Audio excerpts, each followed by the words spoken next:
Hello everyone and welcome to the Imagining a New We video blog with me, Dr. Samantha Cutrara, a video series designed to help history teachers and other history educators teach history in ways that are more meaningful, transformative, and inclusive for their students.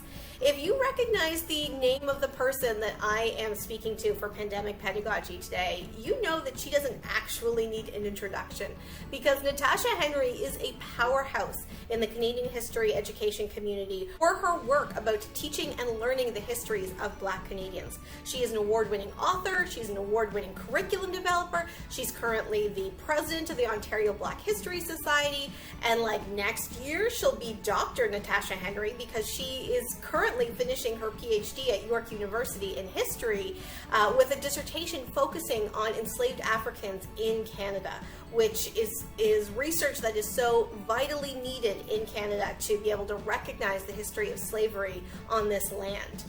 I am so excited to go over to Natasha. Let's go over to Zoom and start our conversation.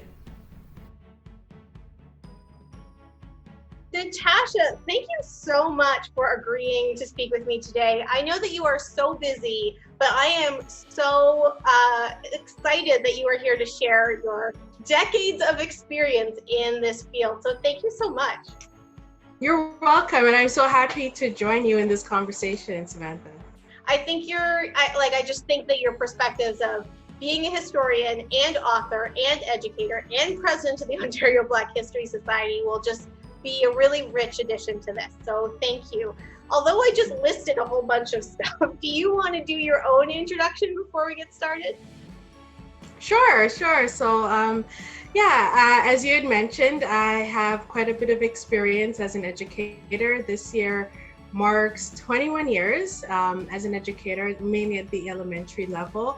And I'm also currently the president of the Ontario Black History Society. And around my work in education, I melded to my roles as a historian, as an educator, in my work as a curriculum consultant.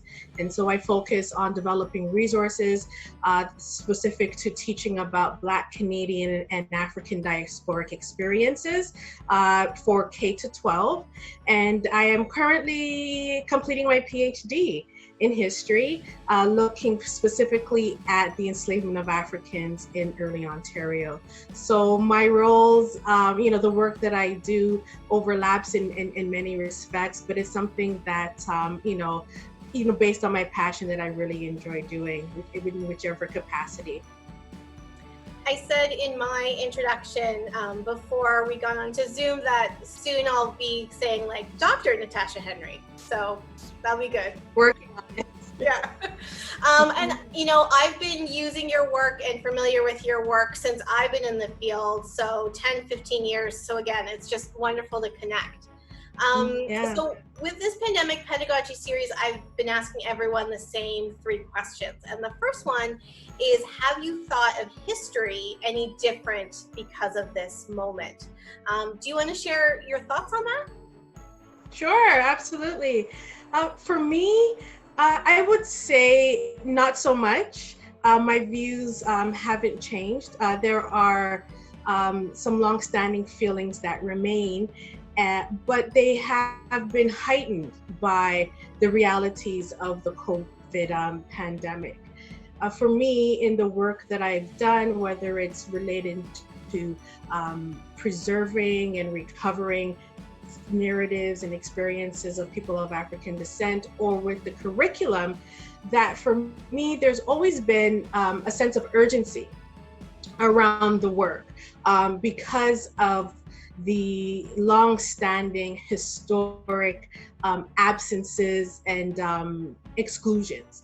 And so for me, there's always been this sense of priority, and that has been magnified for me by the pandemic. It's also for me thinking about the very real fear of permanent loss. And again, that's a feeling that's been with me for quite some time as it relates to African Canadian heritage, as well as there's always this passion and this burning to document and to recover Black and African Canadian experiences. And so for me, the COVID pandemic, it's the conditions of the pandemic for me parallel some of the very long-standing conditions as it relates to Black and African Canadian experiences in the curriculum. And so these parallel conditions, they've, as it relates to retrieving and preserving Black stories, it brought to mind for as well the realities around Black heritage sites and what's happening there, and so these sites connected to Black presence, but what is happening, right? There's been this ongoing perpetual threat of some heritage sites as it relates to Black history, and when you think about how much is compounded now and in the near future, as it, because of the conditions of the COVID pandemic. I also see, as it relates to the teaching of Black experiences in K-12 curriculum, there has been this pattern of this erasure and this exclusion. And so we do see that as the pandemic continues to impact the lives of people, we do see that those parallel experiences of exclusion and adverse threat for particular groups, and including people of African descent. And so when I think about, and I've been thinking a lot, in preparation for our conversation around those parallels of the conditions of the pandemic for present day realities, along with, Black heritage and Black experiences in the curriculum. And so just going back to some of the heritage sites that I talked about, there are sites that more recently have been under threat because of the similar conditions of the COVID pandemic, such as scarcity of resources, right? So we look at, for example, the Oro African Church in Oro Medante in Simcoe County. And, just recently they did actually restore the church, and there were some efforts there based on community activism, working with different stakeholders, local and regional, right, and provincial stakeholders. So there's that, but then there's still this ongoing threat of how long will this relic of a Black presence remain with us. I also think about the Salem Chapel in Niagara Falls, the BME Church, and that's the church where everyone knows Harriet Tubman attended while she lived in St. Catharines for 10 years. And over the past couple of years, there's been a real urgent need for restoration efforts for this church, which has been claimed as a national heritage site by a lot of people, right, including our governments and other agencies. But then, if we're claiming this heritage and we understand the threat that this site is facing, right, how much support does it get? And again, we want to maintain that heritage and make sure that this particular artifact is available for people to visit and to see and to experience that history. But then, when it comes to the conversation around that support, and particularly financial support, is it included in those factors equally? So there's that. And then one last very real and very pressing example is the Fugitive Slave Chapel in London, Ontario.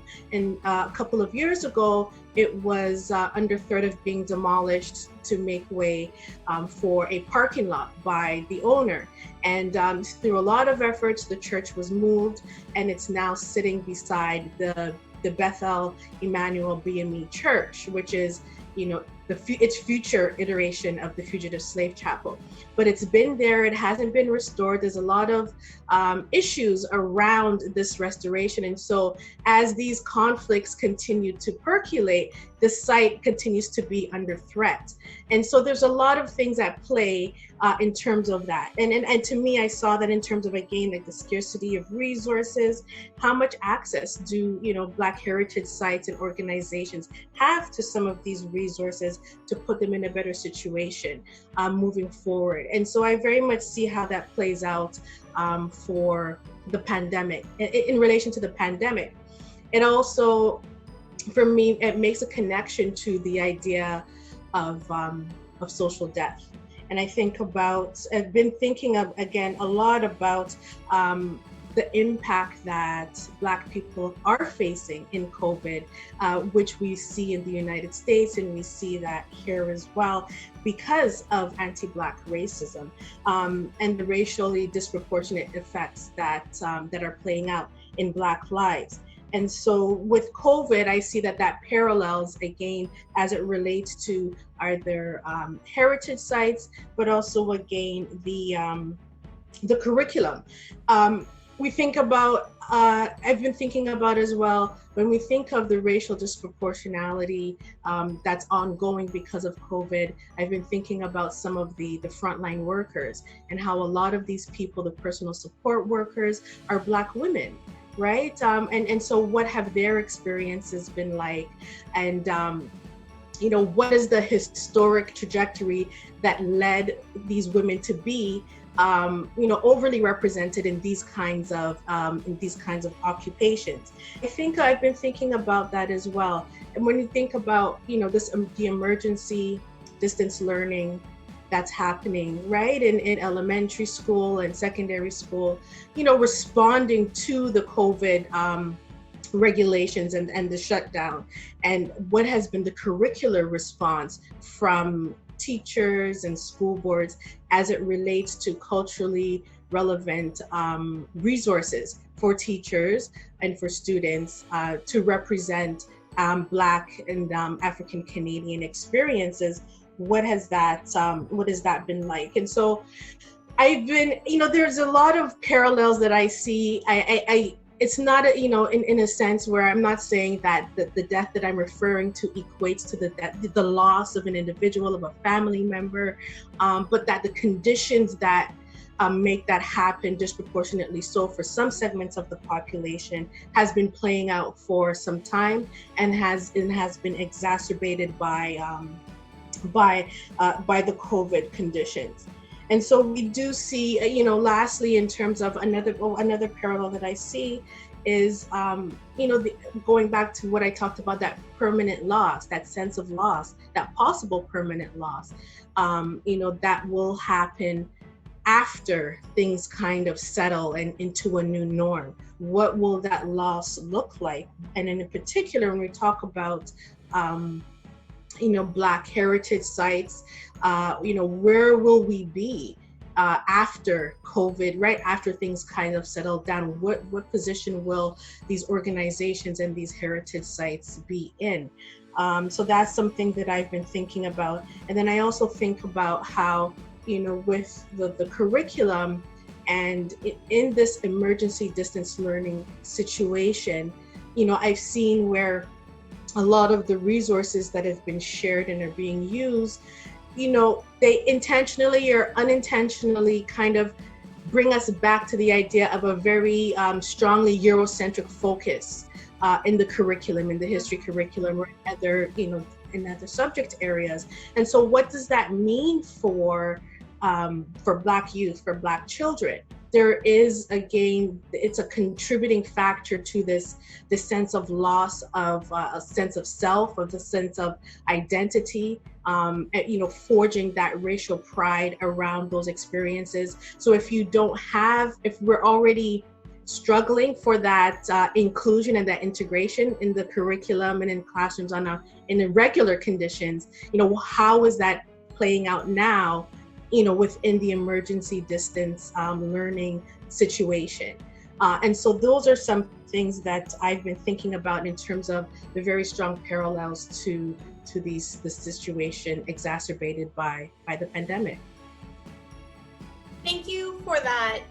It's so multi-layered, but also it also really highlights the importance of recognizing those multiple layers of things. So one of the things I'm hearing from you is that it's exacerbating issues that were already apparent when it came to recognizing, acknowledging, preserving Black Canadian history. It's exacerbating that, but also it's even more important to recognize that in this particular context, because of the ways inequities and marginalization works. So it's like, if all those rainbows in the windows saying we're all in this together, one of the ways to also recognize that is to preserve histories that demonstrate that legacy of why there is a disproportionate amount of Black and racialized women in a lot of these frontline essential positions.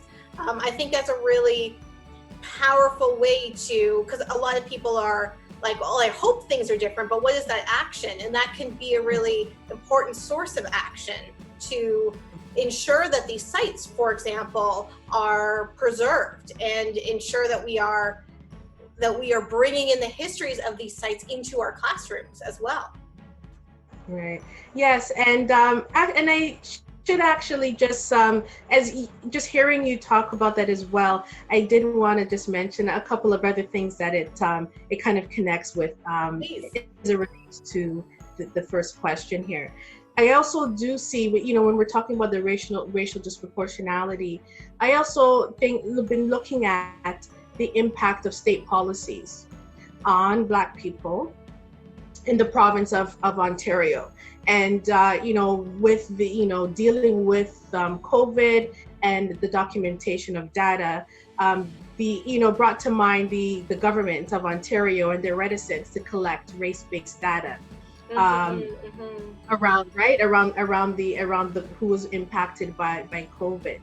And to me, that also parallels, the Black experiences and histories that become hidden because of the stance that the state, the government often takes as it relates to, not wanting to deal with, race, not wanting to deal with anti-Black racism, to have that disaggregated information. And I see that linked to the state curriculum, the curriculum of the province, where you still don't have any learning expectations as it relates to Black Canadian experiences that all students in Ontario have to learn about. And so what the result is in this refusal to pay attention to the very specificities of race in the province, whether it's in the health data or in the curriculum, is that it becomes institutionalized erasure, right? And so how do we think about addressing that during this pandemic, and in terms of again looking at how we can pay attention to that, looking at the historical continuity of some of these gaps, and being mindful of hopefully addressing these things so that on the other side of the pandemic that we do begin to see things see things differently. And I also, was brought to mind around the resilience and the continuity of activism of Black people, because getting back to the collection of race-based data because of COVID, because a lot of people have been so vocal in different ways and different platforms, we have the province responding that they will be collecting race-based data as one example. And so I think about, how Black people have been, and always have been creative in adjusting to the conditions and to the climate, and how their activism has been ongoing, even through this particular time of COVID. And, people have been using a lot of social media to mobilize voices and to press for concerns and to seek responses, right, from the government and from other agencies. And so we continue to see that collective action from Black communities throughout this particular time. And I will talk a bit about that after in terms of the documentation of that. And I also see that in this collective, this community that, we're seeing a community reconstitute itself in different ways, particularly in a virtual form. And so whether it's through the activism or whether it's through, some of the events that have come about as a result of the COVID condition, it's been really interesting to see as a as a person, as an individual, and as a historian. And so I've been thinking about, how people have been able to, with the social distancing measures, create some kind of sense of connection and community in spite of these conditions. And so these are some of the, these are some of the ideas that I would love to see, that, how we will record this and document this as part of our history later on after, after the pandemic. I think that is a really amazing example. Thank you so much for making that link between the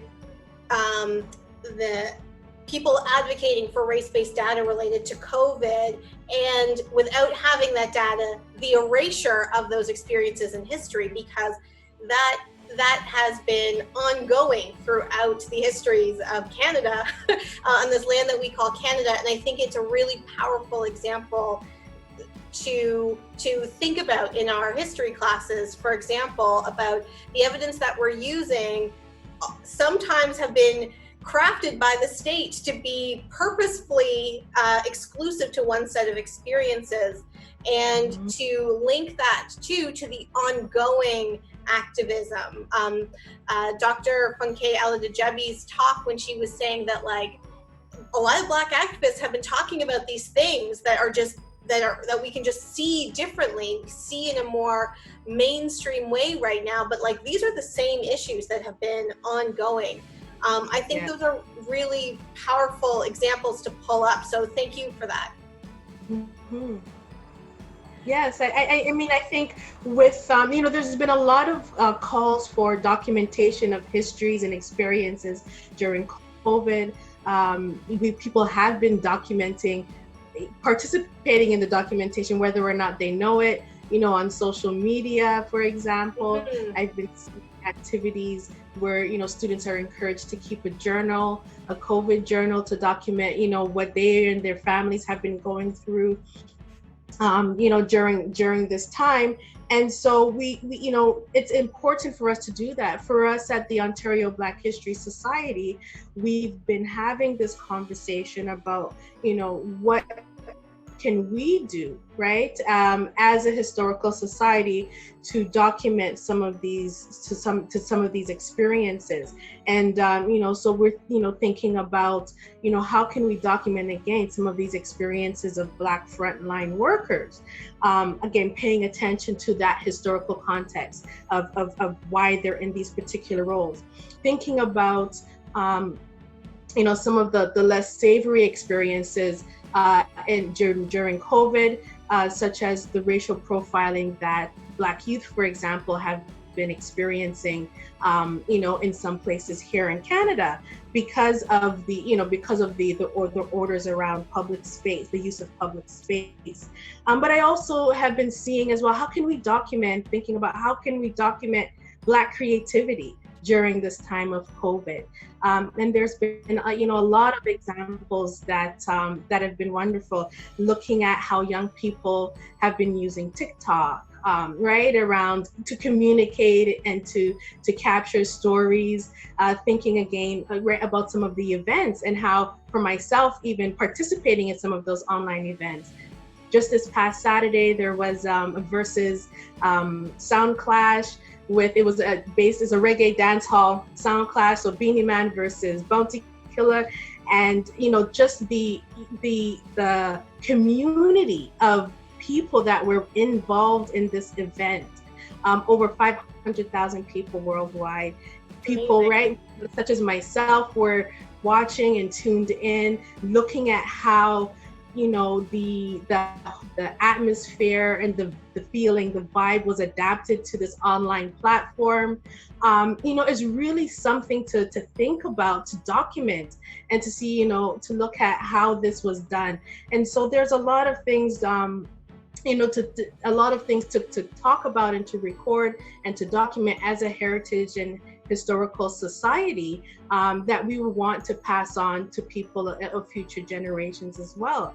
And then I also connect that to my work for my dissertation, where it seems quite eerie that for my study I want to create a database of African people who were enslaved in early Ontario, recognizing the importance of the platform of, of the virtual platform. And here we are at the time of COVID when I'm starting my database and really seeing how important and how useful it could be to have, these stories documented online for posterity, to carry on these stories and to engage with it in a different way. And so, it's when we think of how we've been continuing history, recording history, documenting history through this time, there are some things that will definitely change. And we need to be part of that, and we need to make sure that the experiences and the stories of Black Canadians are carried forward. One of the things that I am really interested to watch the evolution of is how the virtual communities that are being developed now because of COVID help shift and change those narratives as well, right? Like, if you have never been to a dance hall event, but you can do it from the comfort of your own home and like explore what that looks like, you might be able to build different types of community. And so I'm very interested to see how that will develop. And I think that's a really good example of this transnational community from around the world can all participate in this event and enjoy this event. And I think that will be really interesting, but it, like you said, we also need to record it and document it for what it is and what it's doing. Mm-hmm. So this makes me think of my second question, because we covered a lot of ground, but I'm interested in if you think that we are going to take some of this learning and translate it into our classrooms after this. Do you think after this, the ways that we teach history will shift, or should shift? I think the answer to that is yes, but do you think it will shift after this? Well, I think it should. I agree with you. Absolutely, that it should shift. I have two responses. I have a no and I have a yes in terms of. Okay, bring it. So I have to give you both. So I don't think, for me personally, I don't think that it will change much, especially as it relates to the more formal classroom, the official instruction in the classroom setting, because the structures remain intact, right? Well, so unless and until the ongoing push for change happens, I think that things will continue somewhat in the same measure.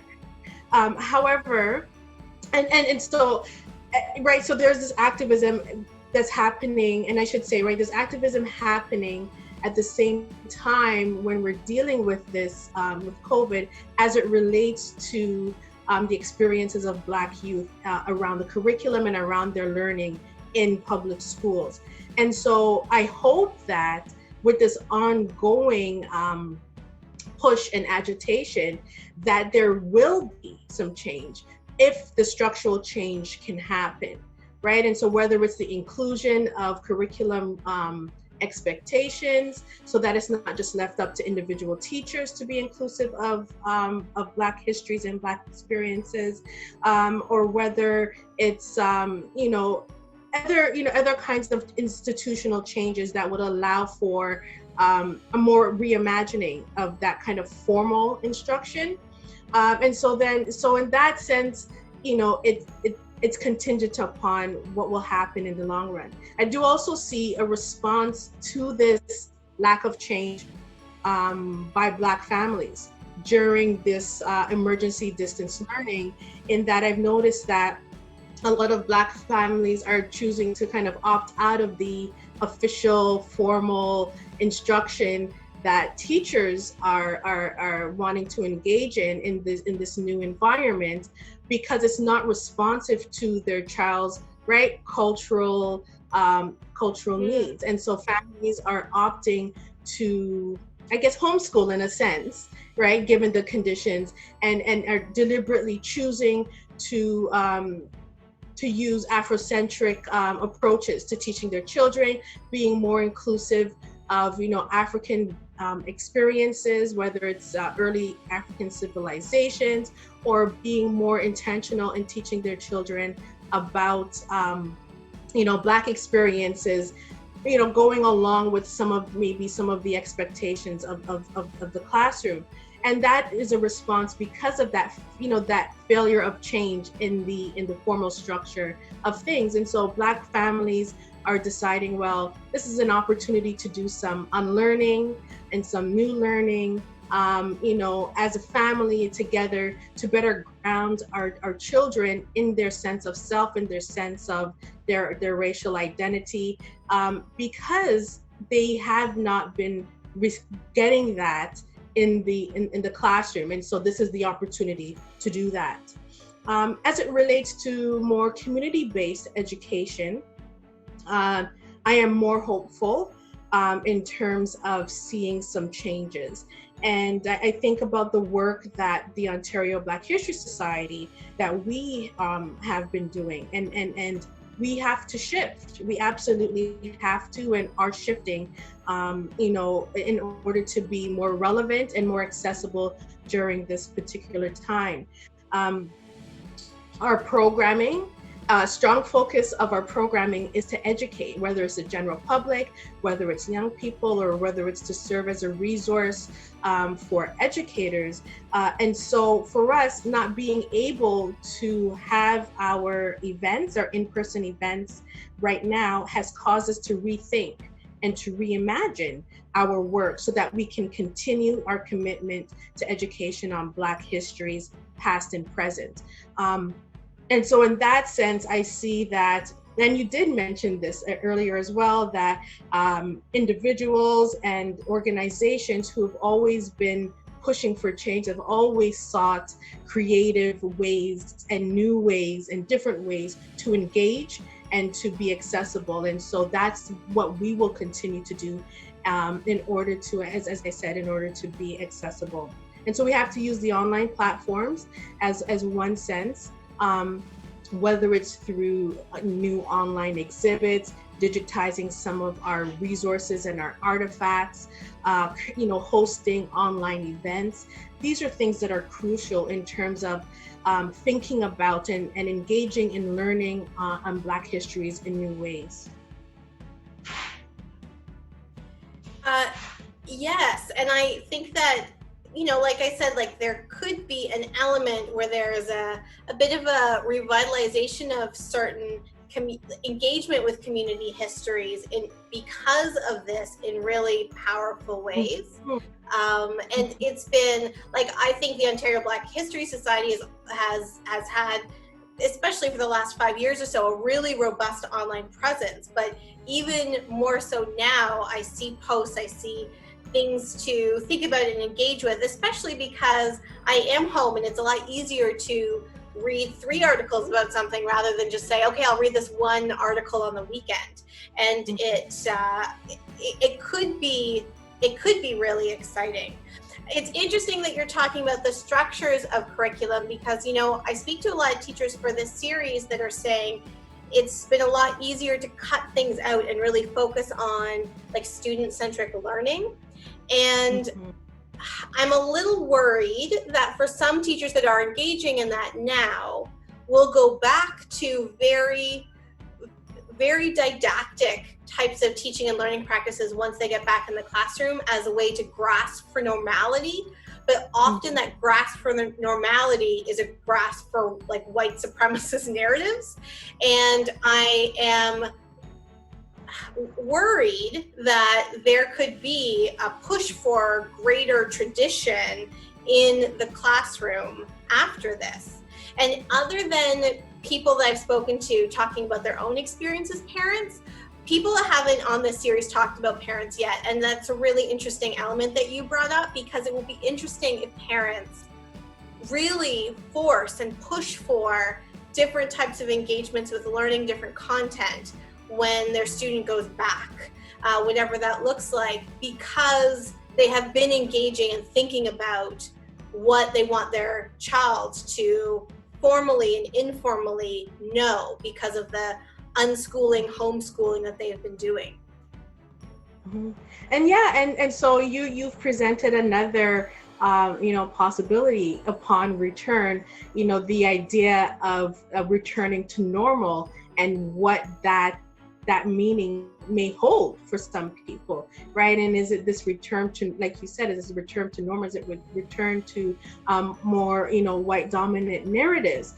And so, it's important for us to think about that, because these ideas are not neutral. What will it mean for the acknowledgement and the inclusion of Black stories and Black narratives? And so, it raises for me a couple of other questions as well. I think I've been thinking about, as I've been working through and working on my dissertation, and looking at the digital humanities approach that I'm taking to the enslavement of Africans here in early Canada, thinking about the importance of the availability and the accessibility of Black data. And so whether that's through, again, that this thread of conversation around COVID and that experience, but also, historically, past and present stories as well that need to be made accessible. And so if teachers are, hopefully, in the choices that they're giving to students in emergency distance learning, that some of those choices do include Black stories, Black experiences, in particular to Canadian history, that's important. And then if it's this then return to the classroom, is there going to be more agitation and more recognition of the importance of making sure that these stories are available for all young students, particularly for Black youth, but absolutely necessary for all students? Because if we want to address some of the issues of inequities and racism, all of our young people need to be educated critically in a way that helps to see things improve, right, as we move on in the future. I also wonder what the after effect will be as it relates to the teaching of Black histories. Particular, I think about what will happen in the university sense when, it's inevitable that there will be some recovery austerity measures that universities, that post-secondary institutions are going to undertake. And so what will that mean for the very recent headway made in Black studies here in Canada? Just looking at what's been happening in the United States, where some academics have been talking about getting laid off in particular fields and disciplines, particularly Black histories and Black studies, that the institutions are implementing there. What will that mean? Will that happen here, right? And then and again, what will it mean for Black scholars and for Black academics who want to document and record and retrieve, whether it's the experience through COVID or whether it's more, just teaching and recovering Black stories and Black experiences? What will it mean in terms of opportunities post-COVID as some of these institutions seek to to address a lot of the losses, the financial losses? Who will bear the weight of that? And often when we look at racial disproportionality, again, it's for example, it's Black people who will face some of that impact. And so I really do wonder what that will look like post-COVID. Yeah, I was talking with Sean Koresh from York University, who is a historian, an environmental historian, but he's also the associate dean in liberal arts and professional studies right now at York. And we were talking about how important a liberal arts education is right now.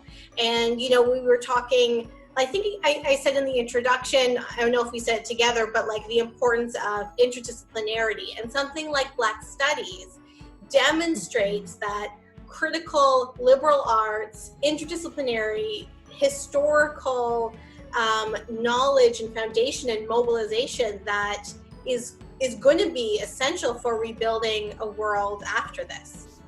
And I also just want to pick up on something else you had said about we're talking about Black students, but not just Black students, because to me, this is a really good segue into my last question about imagining a new we. And you've used the word imagining a little bit too. I've worked in classrooms where teachers will say, like, we need to do Canadian history first, and then we'll get to Black history. And like, that is super problematic. But in particular, it's super problematic if all of the students in your class are Black. And I worked with one teacher who was like, well, we have this one white student. Like, we have to make sure that his history is also being covered. And I'm like, well, this is his history, because like the histories of white racism is integral to who he is as a white person. And it was really disturbing to have teachers, even with articulated commitments to anti-racist teaching, articulate history in these ways. And that's why my upcoming book, Transforming the Canadian History Classroom, Imagining a New We, is really about foregrounding, ensuring that we are foregrounding the complexities of being Canadian in our Canadian history classrooms for our students who are Canadian, who might be Black Canadian, who might be Caribbean Canadian, who might be white Canadian, who might just say, I'm Canadian, regardless of my racial or ethnic or cultural affiliations. I just want to be understood as Canadian first. And so I wonder if you have any thoughts about this notion of imagining a new we. Do you think that we can or will be able to imagine a new we differently because of this moment? More because of this moment? Do you think it will exacerbate, like you said, divisions that are already there? Or do you think there's promise for understanding the ways that these structures, like you said, can be are exacerbating racial inequities? Well, let me just kind of piggyback off of what you were saying in your intro to this third question, that there's, on the flip side, we also have educators who will say, well, we don't have any Black students in our classrooms, depending on the geographical location, or there may be only 1 or 2 Black students. So do we need to focus on including and acknowledging Black history? So there's that. And that's something that plays out a lot in different areas. And so, it really is about whether or not, it shouldn't be incumbent upon the presence of a Black person in the space to dictate whether or not the experiences of Black people in Canada are taught in the classroom.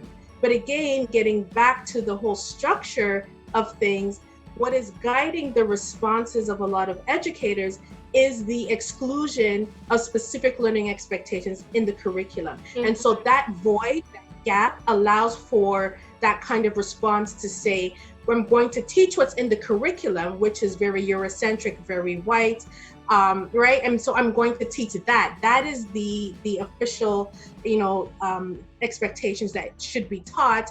And then all of the other stories, the kind of optional topics in the curriculum document, or any other kind of stories are that, will be brought in at different times as add-ons, not as part of the Canadian narrative. And so I do think that if, post-pandemic, if, the continued decades-long advocacy of Black families and communities is realized and we get some expectations in the curriculum, that helps to disrupt that in some sense, right? In terms of, official guidance and structure. We also have to disrupt mindsets and ideologies that are held by educators in terms of what they view to be important and what they view to be Canadian history and Canadian narratives as well. So then there's that other aspect as well. And so a part of me, yes, is hopeful that, that we could see something different. And again, it's going to be the continuity of this push and this agitation by Black families and Black communities for recognition of these histories, and thinking about this we that you said, right? Imagining a new we, And the conversation or the discourse during the pandemic is we're in this together. But that is not a reality, right? And so we have to, in our classrooms, be able to teach our students to critically debunk that and deconstruct that. When we say we're all in this together, that is not a reality. However, it can be used as a call to action, right? And in recognizing that that's not the case, how can we change that? How can we make that true? How can we encourage and create spaces for young people to talk about and to learn about belonging or not belonging, about care, collective community care, and thinking about concern for all, right? If we want that to be the true story, we then have to be able to create classrooms where we are recognizing and teaching about differences and inequalities, right? And going from historic through to contemporary. We have to do that, or else we're failing our young people. And if we want them as adults to be in a better position to address some of the things that we're facing now during this pandemic, we have to be intentional in our instruction, right? And in our pedagogical approaches to teaching them. And so how will we force, institutions, whether it's as it relates to health and education and other institutions, to address these differences and these inequalities that have been playing out pre, during, and will play out post-COVID. And the classroom really lends itself again to some really deep, meaningful engagement with some of these issues. And if, as educators, if we can do that in large numbers, not just one-offs and not, you know what I mean? If we can really do that in a more intentional, more, systemic way, through, for example, an anti-racist pedagogical approach, we would really have some young people to reckon with. They are already asking these questions. They are already making these observations of difference and inequality, and we have to create the space for them to learn about that and to engage with that and to be the ones to come up with solutions, because they're very much capable of doing that.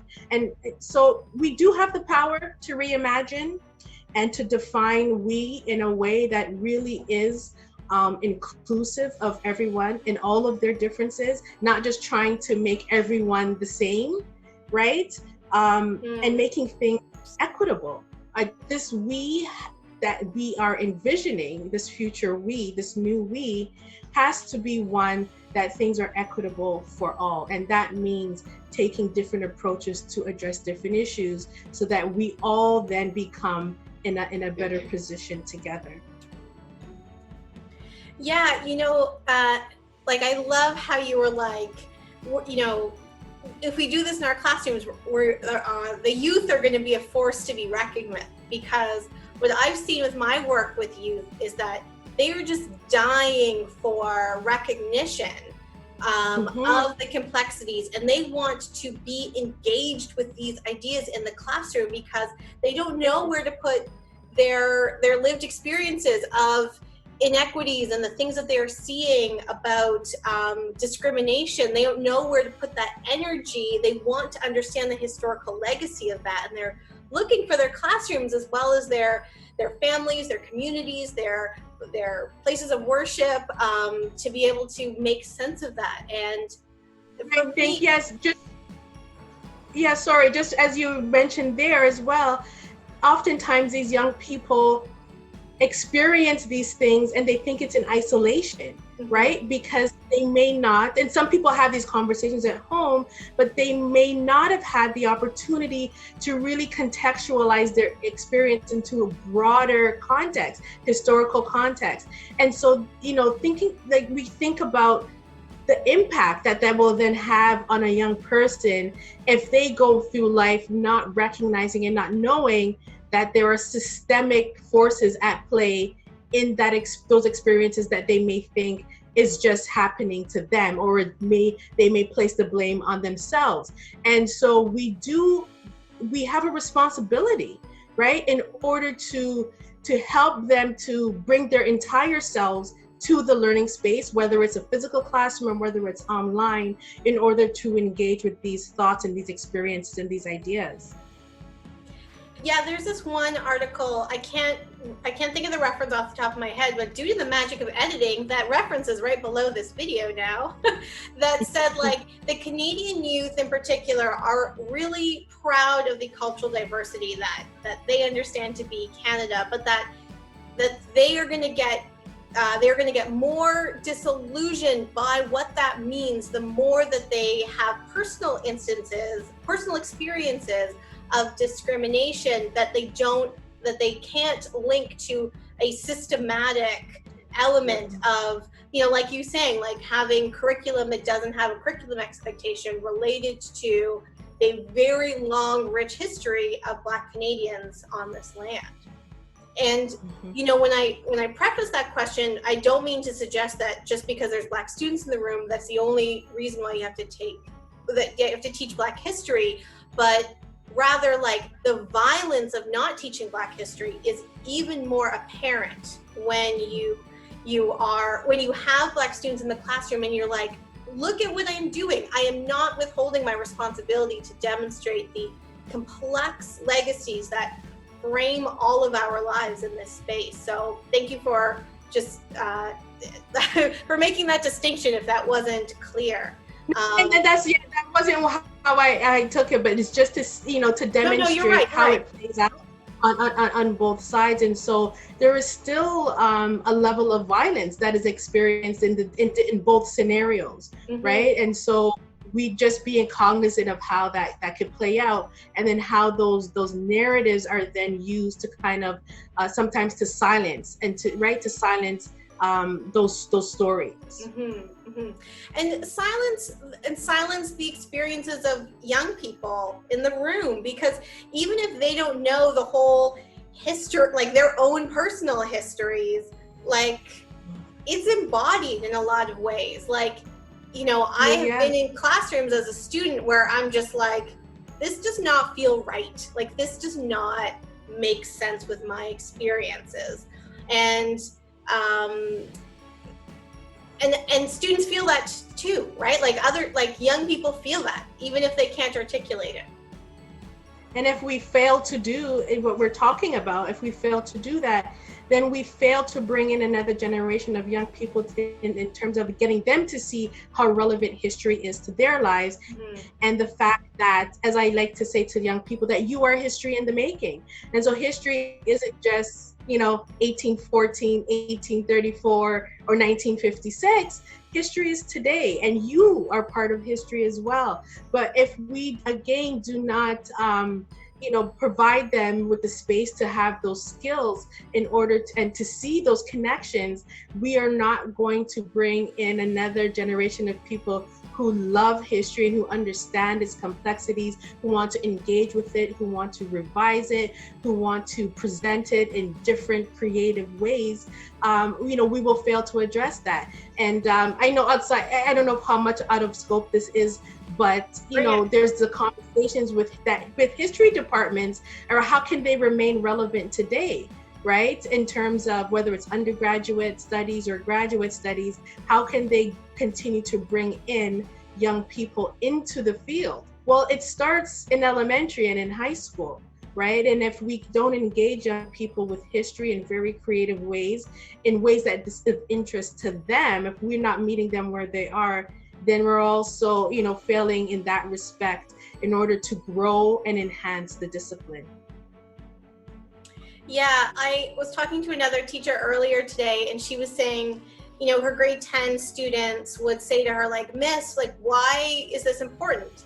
And she's like, I realize that really what they're asking is, how is this relevant and important to my life today? And I think those of us who are enmeshed in the field of history know that, but we also know, hopefully, that there are a lot of 10-year-olds, 15-year-olds, 5-year-olds who will continuously wonder that if they are not learning histories that demonstrate the complexities of the world that they know. So thank you so much for this, Natasha. This was amazing. Wonderful. Yes, thank you, Samantha. It was a great conversation. Thank you so much, and I will provide the links to the Ontario Black History Society and the rest of the work that you would like to share below this video so people know how to get in touch with you, as well as to support the work of the Ontario Black History Society. So thank you again, and I look forward to calling you doctor in the future, not so distant future. Okay, and thank you for having me, Samantha. This is a wonderful conversation. I really wanted to thank you for creating this platform for history educators in their different spheres to engage in this conversation. It's something that's really important, and we do hope that we continue to engage young people in history, learning about history and teaching about history. And so I'm looking forward to your ongoing work as well in this area. So thank you again.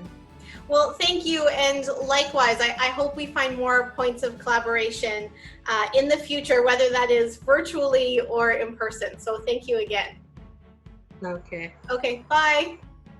Bye.